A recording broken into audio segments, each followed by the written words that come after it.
Welcome to our fourth webinar in our 9-part series of the End of Life Symposium. Today's focus is on literature and end of life, poetry, books, and patient stories. Without further ado, I'd like to introduce to you a very inspiring and talented physician. She serves as the chair and course director for the End of Life Symposium, Dr. Chandana Banerjee.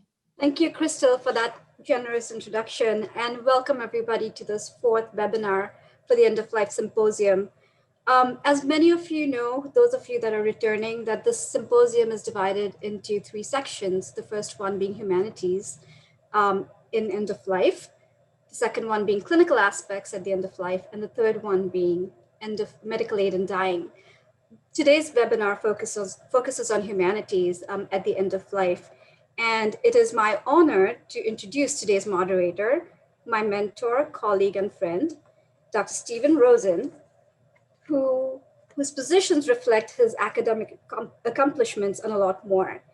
Stephen Rosen is the Provost, Chief, and Scientific Officer and Director of the Comprehensive Cancer Center and the Beckman Research Institute, Irel and Mandela Cancer Center's Director, Distinguished Chair for the City of Hope in Duarte, California. He served as the director of the Robert H. Lurie Comprehensive Cancer Center at Northwestern University, Feinberg School of Medicine from 1989 to 2014. Dr. Rosen will also be sharing his stories and his poetry, and he will do a brief introduction into his personal life at the time. So without any further ado, I would like to pass it on to Dr. Rosen. Thank you. Thank you, Chandana. And I would also like to extend my welcome to all our participants from literally around the globe. I understand there are almost 900 individuals who have signed up for today's symposium. And I'm honored to be the moderator of this event. We have 3 very distinguished panelists. They're gifted clinicians as well as authors, and they make us all proud of being in the profession of medicine. I'm going to take a moment to tell you about their credentials, and then we'll hear their life stories. So I'm going to start with Dr. Banerjee. In addition to being the chair and course director of this End of Life Symposium, Dr. Banerjee is the director and designated institutional official of our graduate medical education and an assistant clinical physician at the City of Hope. Originally from India, Dr. Banerjee grew up in Stamford, Connecticut. Ashen Leaves is her first collection of poetry, which also shares a deeper perspective into death and dying, drawing from her experiences as a palliative care and hospice physician.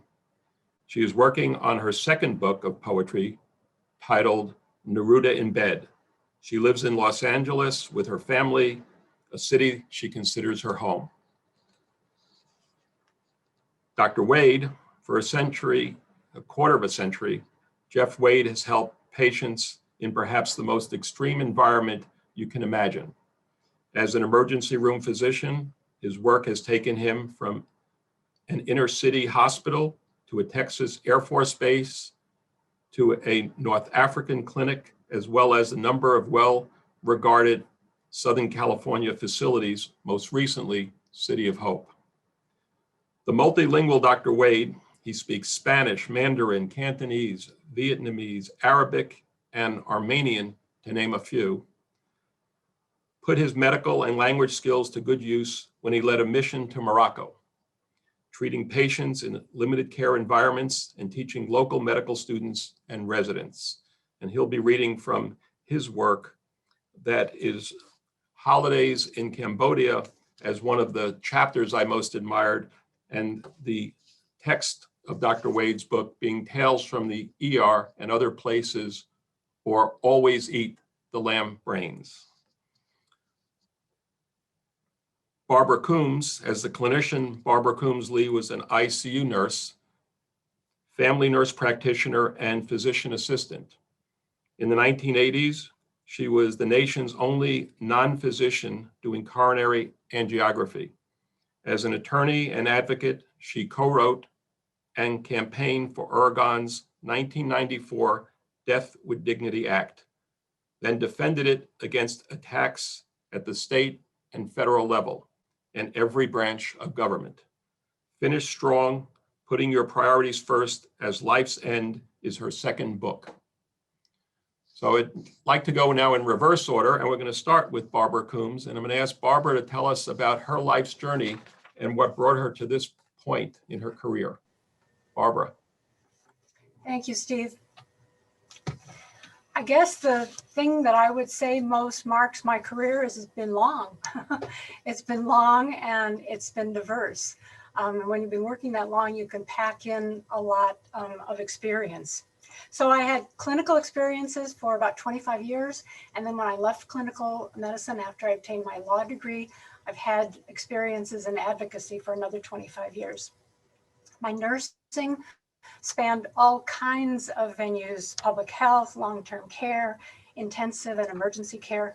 And as a PA, I generally did general practice, and then as Dr. Rosen said, in cardiology.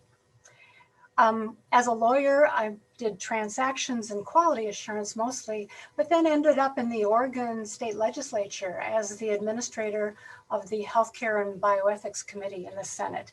And that was a seminal change, an eye-opener about how clinical medicine gets translated to policy and then back to the bedside in clinical medicine.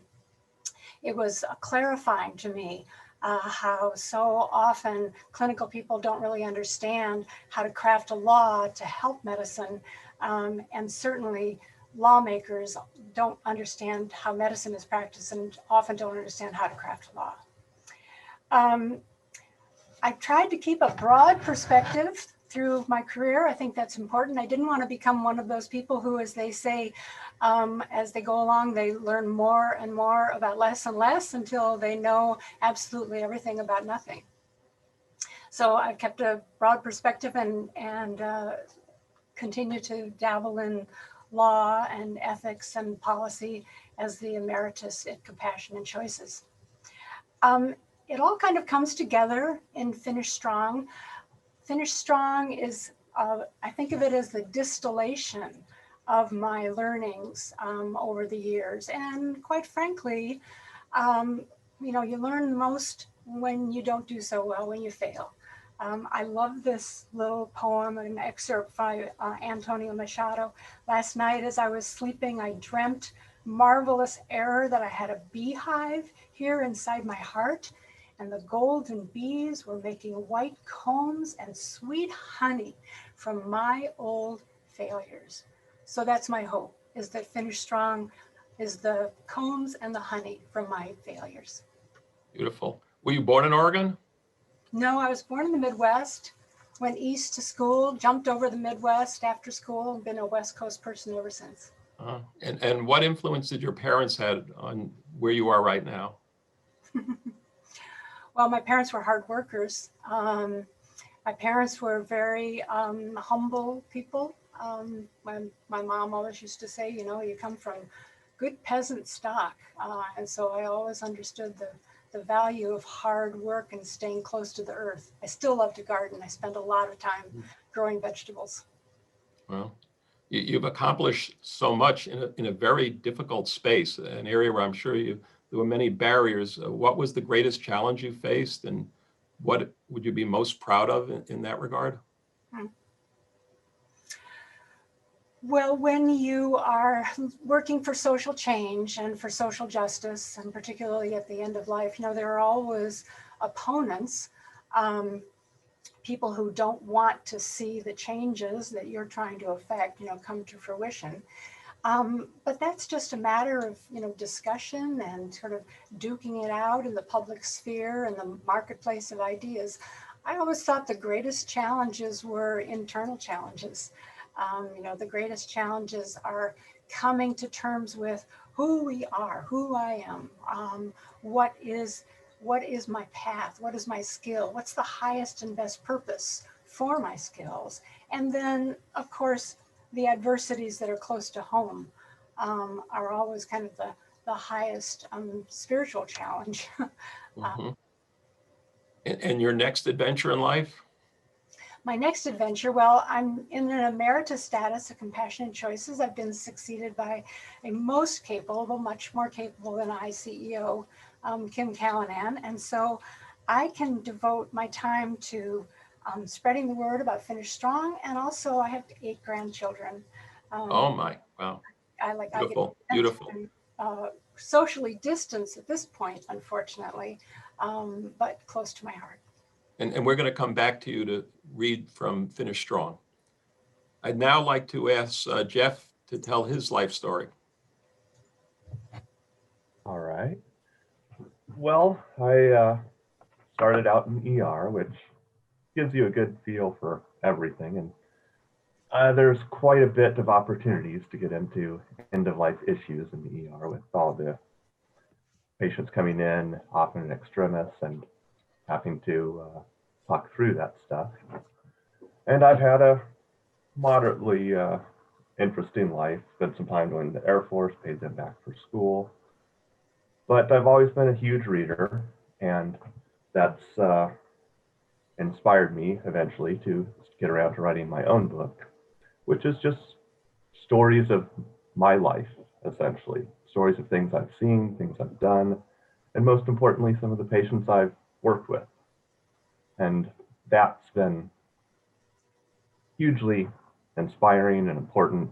Learn more than I can easily put into a few words, just from dealing with patients, getting to know them, and being curious about them and asking them a little bit about their lives. And are you a native of California? Yeah, born in Los Angeles, went to Arizona because my dad wanted to be a cowboy when he grew up, and came back for school. And what made you decide on emergency room medicine? It's one where you get to do a whole bunch of things. I wouldn't want to be in a narrow specialty looking at people's kidneys or hearts and whatever particular narrowish field for the rest of my life. And the lifestyle is also there. I'm not a Monday through Friday 9 to 5 type person, so it allows you a little more flexibility. And I've seen you've gone to so many different places. Where's the next major destination that you'll have an impact?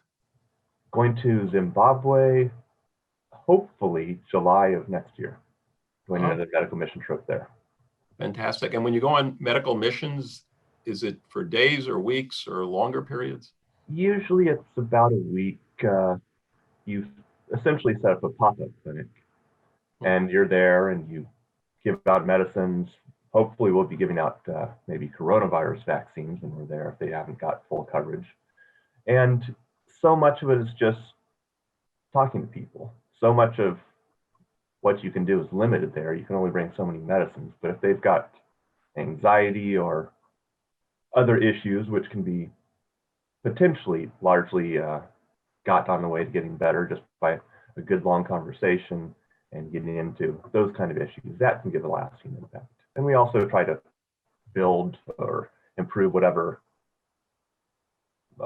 local facilities they have if there's a need and there's time and money and availability. But just the simple human connection you can make on a medical mission trip like that is much more important, as far as I can tell, and much more important than giving them 2 weeks worth of medicine for high blood pressure. Wonderful, wonderful. You know, there's an old joke: if you speak 3 languages, you're trilingual. You speak 2 languages, you're bilingual. 1 language, you're American. And yet you have 7 languages under your belt. How did you do that? And how do you retain that? It's a gift. I've been reading tons since I was a kid. I always had a real gift for reading just in English and language in English, and just came to me as an adult. Had to learn Spanish for patient care, and then I've been working in the San Gabriel Valley, so I had to at least try to pick up a little bit of Chinese and related languages. Worked briefly in Glendale, so Armenian came in, Arabic for the medical mission trips. But any estimates of my language ability are either grossly overestimated or grossly under. I'm not fluent in any of those languages except for Spanish and English, which Steve mentioned, but I can get by. And I can get by to varying degrees and more than the ones he mentioned, but maybe just 2-3 words. And whatever particular language you might be talking about. Still a remarkable accomplishment. Thank you so much, Jed. Chandana, tell us your life story. So first of all, let me just say it's a privilege to sit on the panelist side. This is a first for me, being part of the End of Life Symposium. And I consider myself actually a product of two cultures, South Asian, since I grew up in India till I was 15, and then the United States. I never really intended to get into medicine. I was a literature and women's studies major. And then I did health policy and administration to be able to work with the underserved and the vulnerable populations. I consider myself a late bloomer in the field of medicine, given that when my father died suddenly, it was like a calling for me to go into medicine. I entered medical school just for the whole purpose of making sure that what he suffered and how he suffered at the end of life was something that I could change for other people. And specifically because of that, I chose the field of palliative medicine and hospice medicine. Along with that, I feel my creative side has also led to me writing in end of life and writing poetry about end of life, just given my experiences and things that I have seen. Growing up in India, even though it's a culture that really embraces afterlife and end of life, as a child, I was really never exposed to death. I barely went to a funeral. I used to fear death and what end of life would look like. And it was only when I came to America, I was lucky enough to be given the opportunity to attend funerals and to talk to people about end of life, which really influenced a lot of my writing. I've written poetry from a very young age, maybe around 8 or 9. My mother still recalls some of my earlier poetry, which I have no recollection of. And I kept writing. And then when my father died, I actually stopped writing. I did not write for a decade. And then on my last day of fellowship from the hospice and palliative medicine program at Kaiser in Los Angeles, my personal journal reflection was the poem I wrote for my father, Grieving To Grieve. And my writing has not stopped since. And I am who I am today because he died for me to be who I am. Do you have a favorite memory from India? I have many favorite memories. I was very privileged to be loved by so many people. India is a fascinating culture. We were probably middle class, not too affluent, so got to see both sides of people and human characteristics. My best memories of India are one with my nanny who took care of me till I was like 10. Who was literally like a mother to me. And till today, I cannot sleep at night without thinking of her and just the wonderful times that we had in India just because of her love for me. The other thing I definitely miss is that when I was in India, I was training to be a classical dancer, an Indian classical dancer as well. And I definitely look back at those at those moments and miss them and look. I wish I could continue that here, but I haven't. How do you balance the sadness that you see as a palliative care hospice physician with just your general daily life? It's best put. I think when you go through sorrow, and I think that's for each of us. I think you use that sorrow sometimes to create a purpose and to give back. And to make things better. And that's always been the way I have been from childhood. And that has been my mantra. If I have experienced a sorrow, I do not want others to experience the same. It is difficult. It is difficult to balance looking at life and death often in our field. But I know that my past experiences will help me make those experiences a little bit better for people that I'm working with. And the same with my writing. I hope my words can soothe and inspire those that are grieving, because there is purpose at the end of the sorrow. There is hope. A memory I have from when I was at Northwestern, I had 2 men the same age, both with the same disease, advanced prostate cancer, both dying. And one was as if he was at Davy Crocker at the Alamo fighting for every last moment in life. And the other gentleman was just focused on what he would do for his family at the end of his life. And it always struck me how you have to be able to listen so carefully to what the individual needs and what the family needs to best advise and to provide comfort. And I've always had great admiration for individuals like yourself who are right there at the bedside with multiple personalities every day and trying to help them navigate this difficult period. Thank you. Yes. So now everyone will be in for a treat. We're going to have each of our participants share some of their work. The first will be Barbara Coombs, and I just want to read to you a critique of her work that's in the Finish Strong opening preface. It's written by David Muller, who's the Dean of Medical Education at the Icahn School of Medicine at Mount Sinai in New York. And he said, Finish Strong is the kind of book that comes along once in a generation. And Barbara Coombs Lee is nothing short of a historic figure. This book is a game changer, paradigm shifting work that will define an inflection point in the way our country thinks about and cares for people who are dying. What an incredible compliment. So I'm going to ask Barbara to share with you some of the most poignant aspects of her work.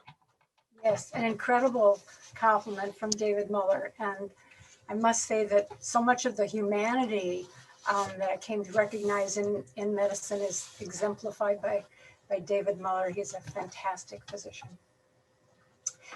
So this book is part memoir and part instruction to people who are wondering about what shape the end of their lives might take. So there are many stories in it. It's not one story, but hopefully each story has a purpose. Each story is brought forward to empower people and to make them realize that they're not alone in their hopes and desires for the end of life. So I begin with a little bit of historical perspective. In the early 1970s, palliative care was unknown, and hospice was in its infancy. When a hospital patient died, it was usually after a long period of code activity. The curtains were pulled around the bed, family was excluded, and a bevy of doctors, nurses, and trainees cut, poked, pounded, shocked, intubated, passed tubes, connected machines, and delivered medications every way possible, including through long needles directly into the heart. Sometimes a doctor would even cut open the chest and massage the heart directly. When all this failed to revive the patient, which was almost always, we broke the sad news to the family and reassured them that we did everything possible to save their loved ones. Those words were considered to be the kindest, the most comforting message at a time of heartbreak and loss. 20 years later, high hopes that medical technology would always extend life had begun to fade.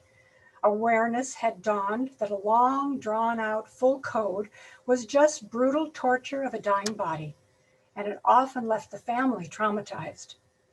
Now, full codes were applied more judiciously and often more abbreviated if the effort failed to produce results within the first few minutes.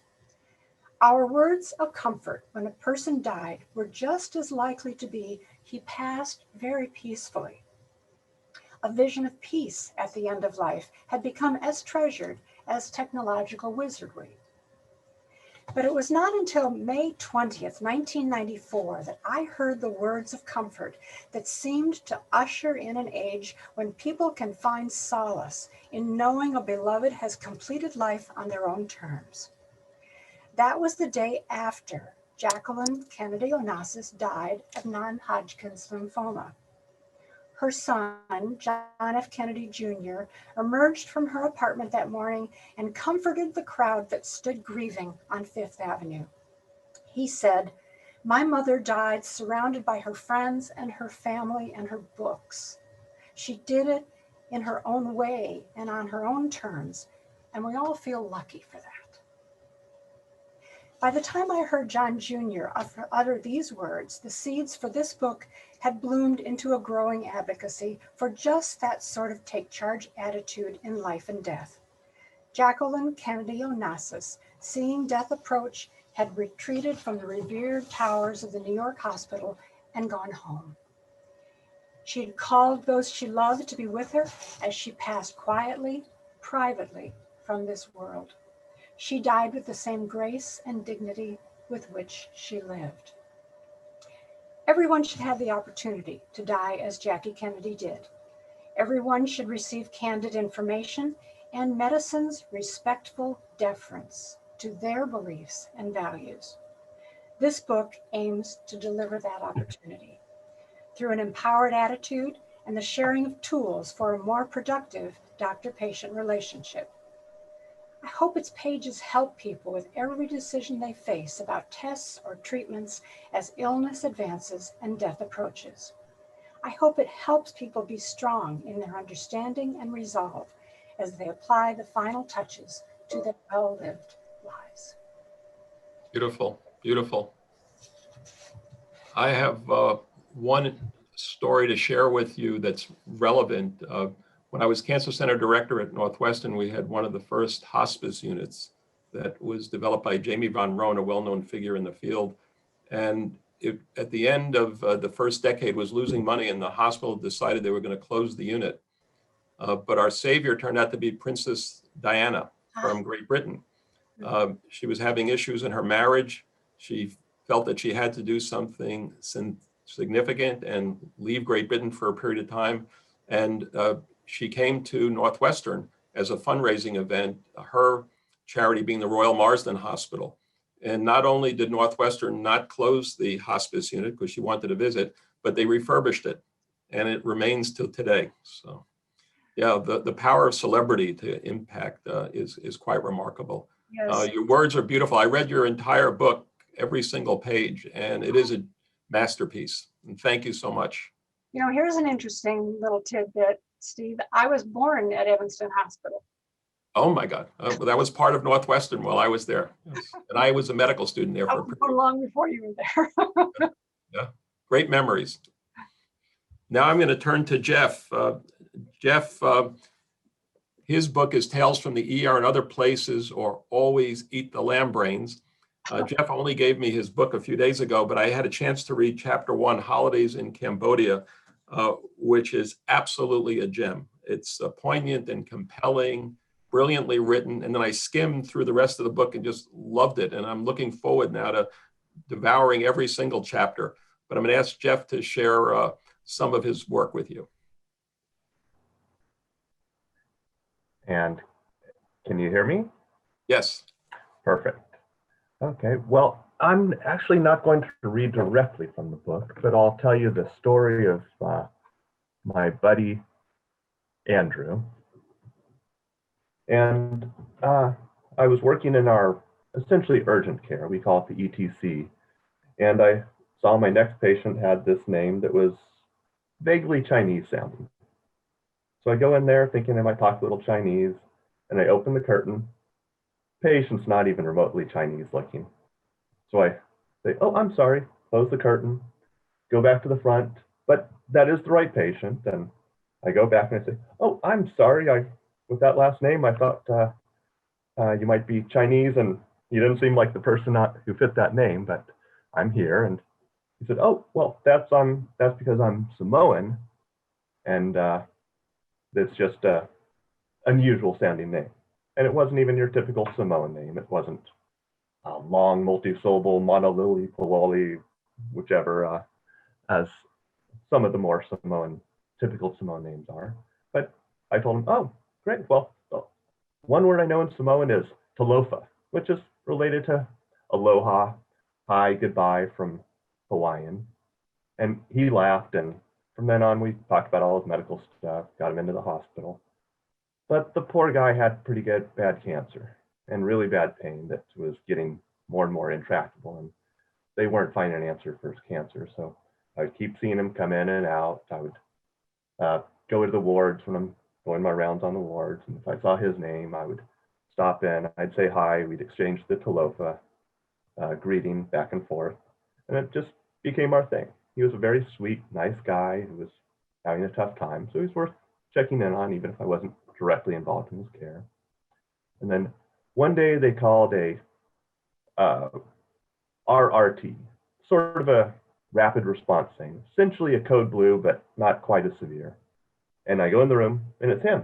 And they've started him on a new medicine called ketamine, which is a weird medicine. It's kind of cuts you off from the ability to feel the pain more than it does stop the pain. And it also has weird things like you can hallucinate with it, especially when you're coming out of the medicine. And people even abuse it recreationally.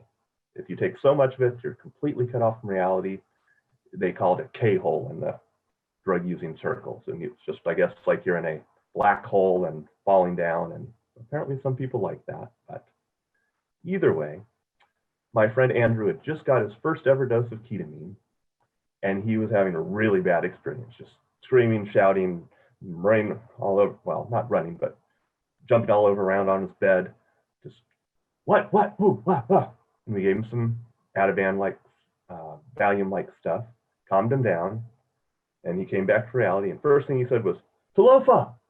And we did our thing, and all the rest of the people in the room are, what the hell are these guys talking about? But I knew he was back then. And that was him. And again, he kept progressing, kept getting worse. And I eventually one night was on, and he was actually in the other building, which wasn't my responsibility to cover that building, but it was busy. The other doctor on the other side of the hospital was busy.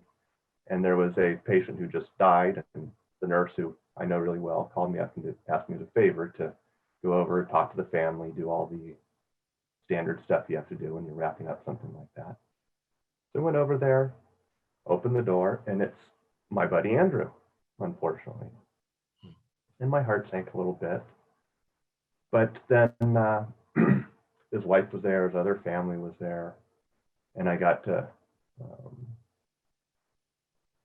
talk a little bit more to his wife, since we'd already had history before. That went a little better, and got to introduce myself to the rest of the family, and then told him how sorry I was that this happened, how even at our institution, it still happens. And as far as I'm concerned, if we can't fix you at City of Hope, we can't fix your cancer. No one can fix your cancer anywhere in the world. And then I got to tell him my last time ever, Talofa. But in this case, it was a goodbye. And it was a tough experience, but still having the history with him, having the connection with him and his family makes this better. And then that morning when I got home, I worked nights, I knew I was going to write his story, because I'd been writing stories all along up until then, but immediately I knew that I had to write this down. And beautiful.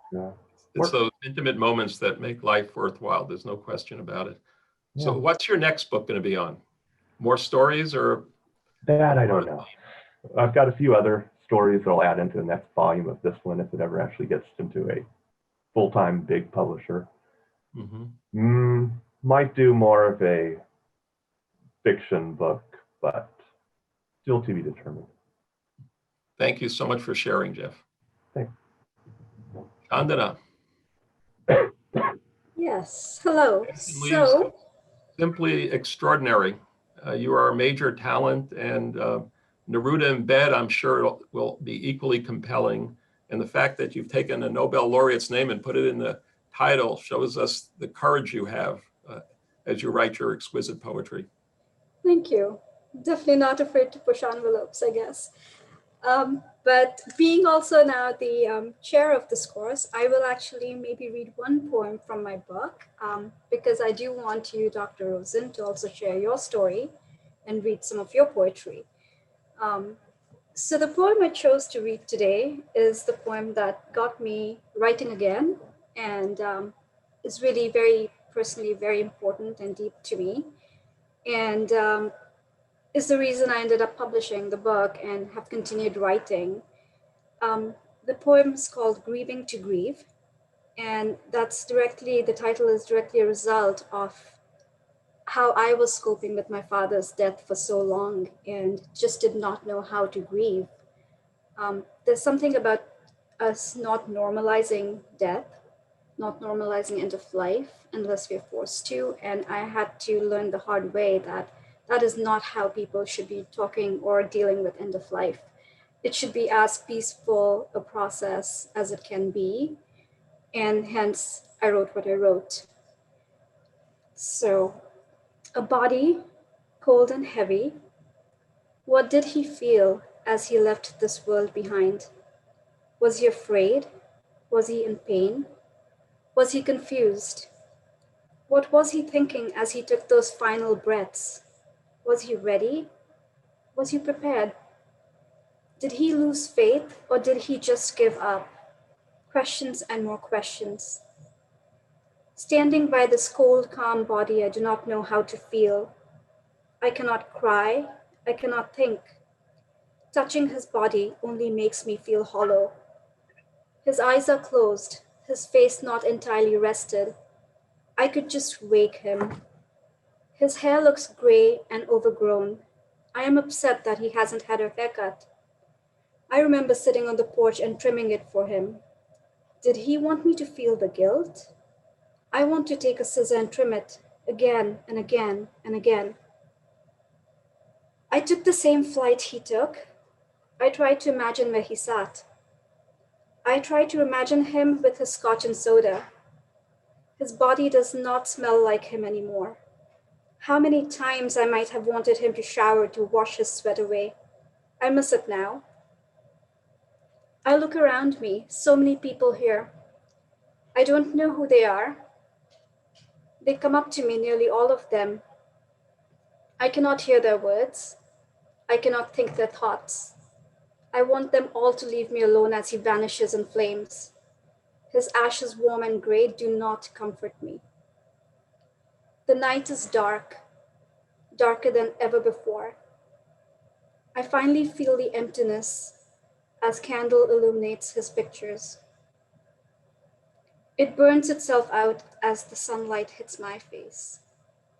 For a decade now, I have woken up each day and slept every night searching for answers. Today, I will let go of him. Today, I will free myself. Today, I will grieve for us. Today, I will celebrate.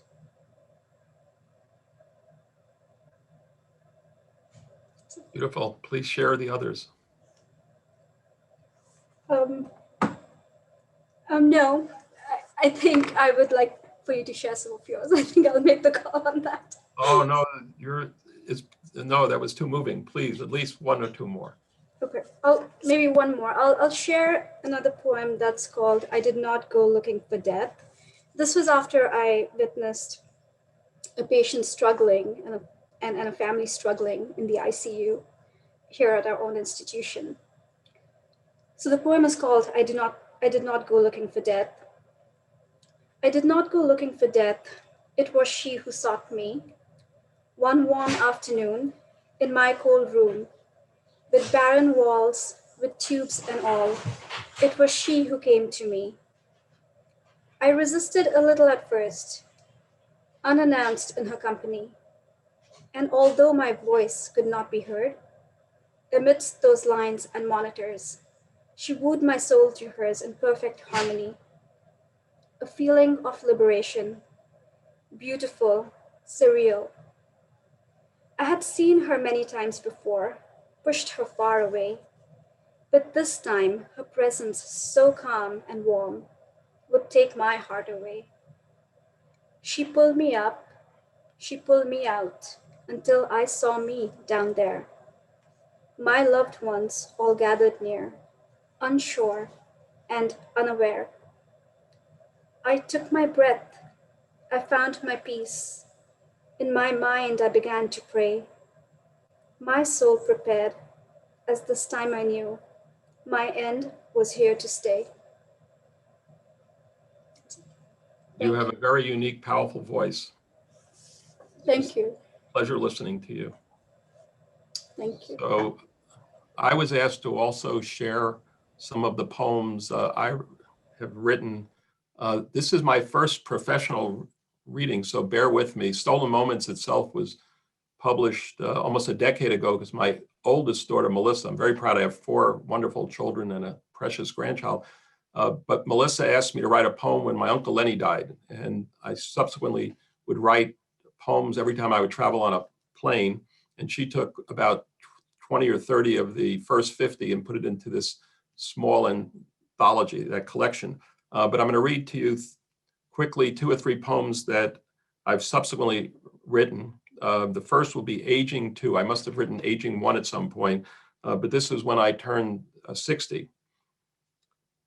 Ask any teacher, lawyer, physician, the plumber who's fixed 1,000 pipes, the pilot with endless takeoffs and landings, the baker who wakes at 4 a.m. daily, the hooker on State Street, the barber in the mini mall, the street cop directing rush hour traffic, mothers, lifetime soldiers, the homeless man with 1 winter coat, preachers, sinners, college coaches who no longer know right from wrong, all with the same question, all with the same reflection.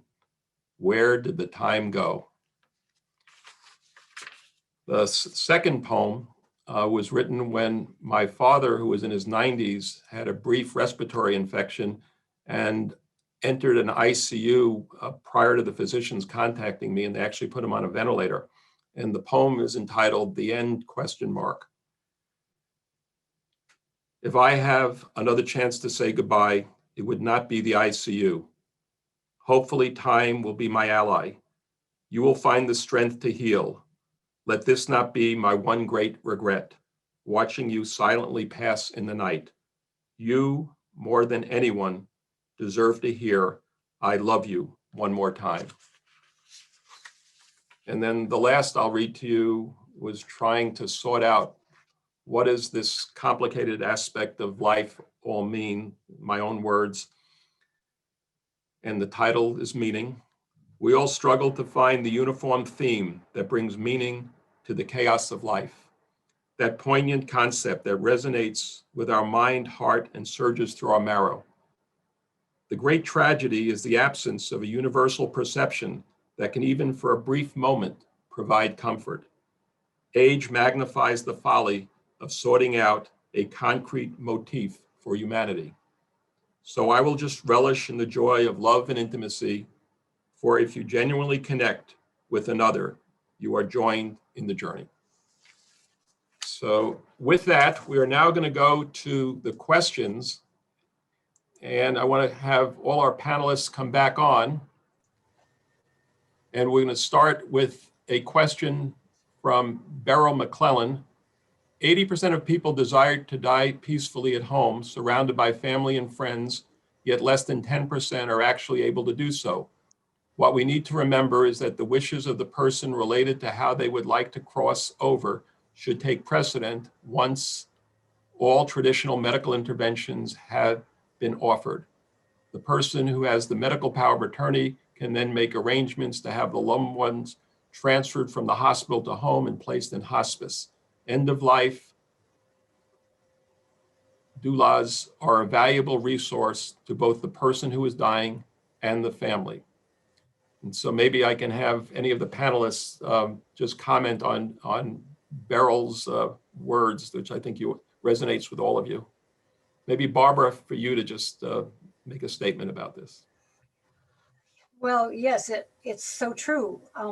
People say they want to die at home and with their loved ones. They so often die in an environment that's the opposite of that, particularly people who are dying of COVID, dying in what is probably everyone's worst nightmare, dying in isolation, dying in isolation and surrounded by medical technology.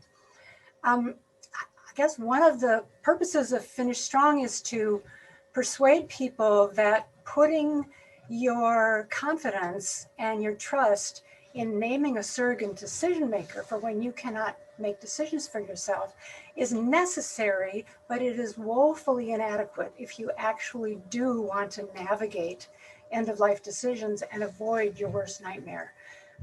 Because so many of the decisions that we make that sometimes I describe it as a conveyor belt, or we get on like the LA freeway of medical technology.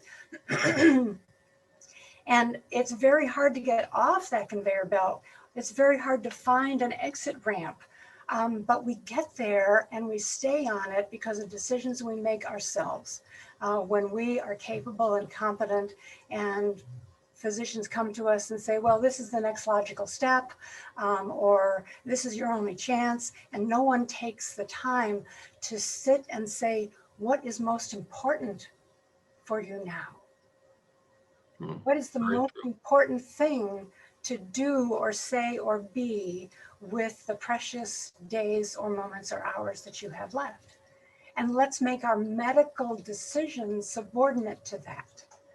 So I would just back way up before the person is unconscious, before they're permanently unconscious or are in the active dying stage and the surrogates have stepped in. Back way up to the decisions we make ourselves. Chandana or Jeff, do you have anything to add? I can say a few words. Two of my grandparents, and then relatively recently my mother, both passed away in the last 5 or 8 years. And all three of them passed away with hospice at home because we did the planning and forming and took the steps ahead of time. And it is much easier. It's a wonderful experience. Wholeheartedly agree that hospice should be done more. And apparently, supposedly, 90% of the healthcare dollars in a person's life is spent in the last 6 months or a year of their life, which is not something that is really sustainable, if nothing else. And it doesn't have to be that way, unfortunately. Chandana? Yeah, absolutely. I completely agree with what Barbara and Jeff has said. I think what's also important is to remember that, end of life is something that is still such a tabooed subject and such a not normalized subject, even in Western cultures, that we need to make that a little bit more prevalent. We are all going to die. We are all mortal. And how we die is something that we may have the most privilege of ever doing, is choosing the way we die and the comfort that we want when we die. So it's really important, I feel like, people start talking about advanced care directives, about how they want their end to look like, whenever that might be, early on, rather than waiting for the very last few years or months of their life. I think that makes a huge difference. End-of-life doulas are a fantastic resource. They are some of the most compassionate people I have spoken to. And I think those that can connect with end-of-life doulas, I think you will see that your experience at the end of life will be very compassionate, empathetic, and peaceful. I would recommend them to people that ask me about end-of-life doulas. And I think that we should look into making them more of a presence for our own patients when possible. Thank you. So there were several communications complimenting you on your writing skills and your work and your brilliance. There was one communication from Beverly Rollins who said, Dr. Rosen, it was mentioned that you attended Northwestern Medical School. It made me realize you may have been in school with my late husband, Larry Shangam. He died in 2005. And I am now a hospice volunteer. Reading books about grief and loss helped me so much after Larry's death. One of the books that particularly helped me was The Year of Magical Thinking by Joan Didion. I also earned a master's in thanatology, the study of death, dying, and bereavement. Beverly, I loved your husband. Larry and I were buddies in medical school. I can still remember him with his afro, his full beard. He was the first person to introduce me to marijuana, believe it or not. We had glorious moments together. He was the most outspoken individual in the entire medical school, as I'm sure you knew. There is no one who could challenge Larry and say something that was incorrect or inappropriate that he wouldn't immediately get into a dialogue with the individual. And he was really beloved by all of his classmates. And we mourned his death just as you did. I know not in the same exact way. So thank you. Let me see, we have some chats here. See if any of the chats, new questions came in. Let's see if any of the new questions are questions and not just compliments. Okay, here's one. Can folks recommend movies or other books they think are important to this topic? So Jeff, Barbara, Chandana. I would recommend, especially if you are dealing with cancer, When Breath Becomes Air by Paul Kalanithi. He passed away a few years ago from a cancer himself, and he wrote this book in the last couple of years of his life when he knew he was dying. Incredible, not only for physicians and clinicians to read, but I think something that should be a must read for everyone in humanity. That's one. And then Joan Didion, as someone mentioned, fantastic writer, very California-based, but fantastic. And then there are other experts in the field like Atul Gawande, who's written books like Being Mortal. Those are all fantastic books. And of course, Barbara's book is great.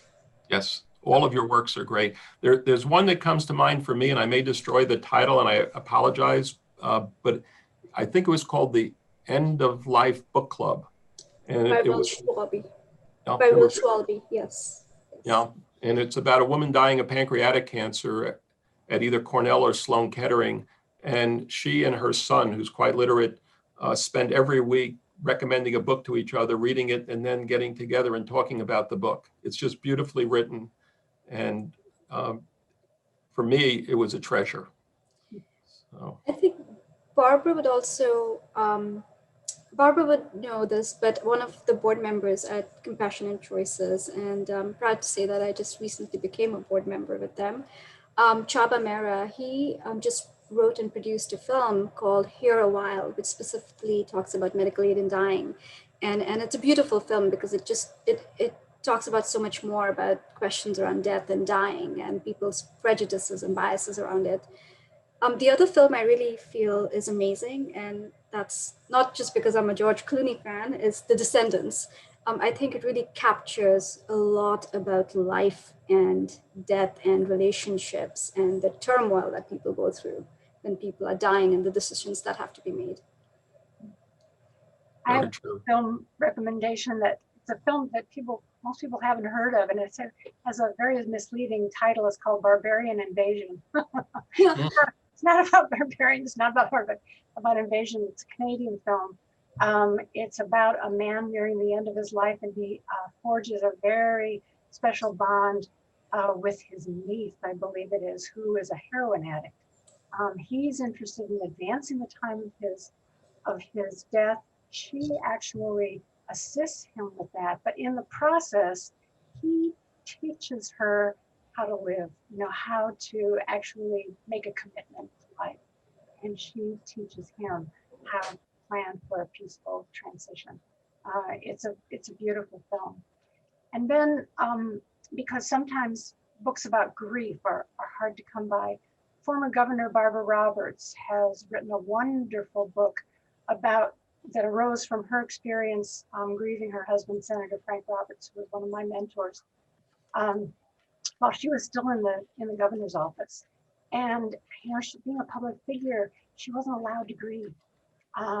We had staff members who were, kind of like chop chop, get back to work. You have more public appearances, and she came to realize that the space to grieve was something that we don't really give each other in American culture. She wrote a wonderful book called, I'm not going to remember the title, Death Without Denial, Grief Without Shame. I think that's what it is. But Governor Barbara Roberts, it's a fantastic book and very comforting to really bereaved people. Wonderful. There's a movie that is a shameless plug for City of Hope called The Elephant in the Room, if I'm not mistaken. One of the members in Chandana's department, Dr. Dale, did a semi-documentary, I guess would be the best term for it, about the death and dying process and palliative care. And have not seen it myself yet, but everyone who has says it's wonderful. And also I tend to go more the classics for books, some of the true classics for death and dying. Tolstoy has The Life of Ivan Ilyich. Rilke has something called The Death of Mr. Baltusberger, both of which deal with a lot of the avoidance of even touching the issue during someone's drawn out, prolonged death. And the last one I would think of, it's not as much about death and dying as the possibility of. Nobel Prize winner, Solzhenitsyn, he wrote all the stuff about being in the Soviet Gulag work concentration camp things. But as soon as he got out, he got diagnosed with cancer while still in exile in Siberia. He wrote one called The Cancer Ward. And so much of it is about his own fear of dying, bargaining with himself, everything to try to avoid it. And at the same time, it's the time when they said, oh, now that Stalin's dead, we can say that he wasn't exactly perfect. So also a lot about the death of this whole cult of personality that was happening at the same time. Wonderful book, does not end with a death, but so many of the death and dying associated close to that time frame issues come up in it. So one of the things I would like to just say is, the movie that Jeff mentioned, The Elephant in the Room, it's actually a movie, and it was written, the original book was called Resilient Hearts, and it was written by Bonnie Freeman, who was a nurse practitioner in our department who passed away while the movie was being done, and then was graciously picked up by Dr. Dale to finish it. So if anyone wants to read that book I read, it's brilliant. It's beautifully written. Resilient Hearts. Before Crystal ends this seminar, I'm going to leave you with a quote, one of my favorites from Fellini, who said, "There's no end, no beginning, only the passion of life." With that, Crystal, conclude for us. Thank you all so much. Our panelists, they're brilliant. Appreciate it all very much. So much. It's been great fun and a great honor. Thank you. Thank you.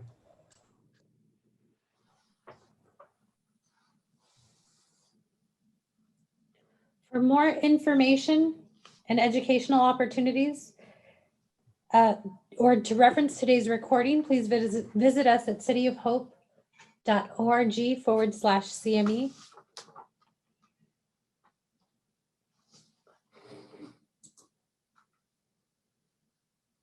To learn more about medical aid in dying and connect with providers who have helped their patients utilize these laws, please visit compassionandchoices.org/D2D for the Doc to Doc program.